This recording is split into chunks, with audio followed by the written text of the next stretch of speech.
நானும் என் சின்ன பொண்ணும் இன்றைக்கி கேக் பாப்ஸ் பண்ணலாம் அப்படின்ட்டு தான் ஸ்டார்ட் பண்ணோம். இதை பண்ணும்போது என்ன அவ்வளோ பெரிய வேலையாக என்ன ஜுஜுப்பி வேலை அப்படின்ட்டு தான் ஸ்டார்ட் பண்ணது. ஆனால் பண்ண தான் தெரிஞ்சது இது பயங்கரமான வேலை இழுத்து விடும் அப்படின்ட்டு. ஃபஸ்ட்டு வந்து கேக்கை பேக் பண்ணிவிட்டு அதை நல்லா நம்ம பட்டர் க்ரீம்லாம் போட்டு ஸ்மூத்தாக பிசையணும். ஆனால் நான் கம்மியான பட்டர் க்ரீம் போட்டேன். அதனால புட்டு மாதிரி இருந்தது பார்க்கவேவும். அப்புறம் மறுபடியும் பட்டர் க்ரீம்லாம் ரெடி பண்ணி போட்டு பிசைஞ்சதுக்கப்புறம் தான் ஸ்மூத்தாக இருந்தது.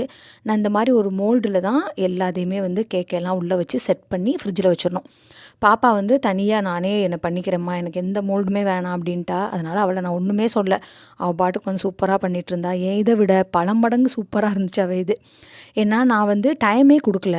ஒவ்வொரு இதையுமே சீக்கிரமாக அந்த ஒயிட் சாக்லேட்டில் ஃபுல்லாகவே வந்து கோட்டிங் கொடுத்துட்டு அதை அப்படியே ஃபுல்லாக வந்து செட் ஆகிறதுக்கு வச்சுட்டேன். ஆனால் அவள் ஒவ்வொரு இதையுமே தனித்தனியாக தான் ஃப்ரிட்ஜிலேருந்து எடுத்துகிட்டு வந்தே பண்ணான். அதிலே வந்து அவளுக்கு பார்க்கவே செம்ம ஸ்மூத்தாக இந்த ஸ்டார் பக்ஸில் இருக்கும்ல அதில் மாதிரியே தான் அவள் இது இருந்துச்சு. நாளைக்கு பார்க்கலாம். பாய்.